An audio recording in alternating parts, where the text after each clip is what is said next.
Ćao svima, u ovom tutorialu ću vam pokazati kako da provjerite da li je vaš Windows registrovan ili aktiviran. Kliknemo na Start i odemo na Run. Ovo važi samo za XP, a na Windows 7 samo uđete u My Computer i idete Properties i pisat će vam da li je aktiviran ili nije.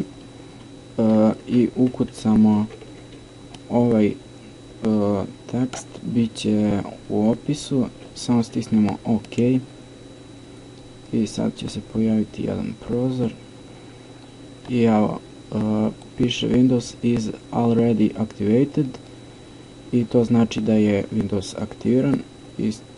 I to je to u ovom tutorialu. Hvala vam što ste gledali i pozdrav.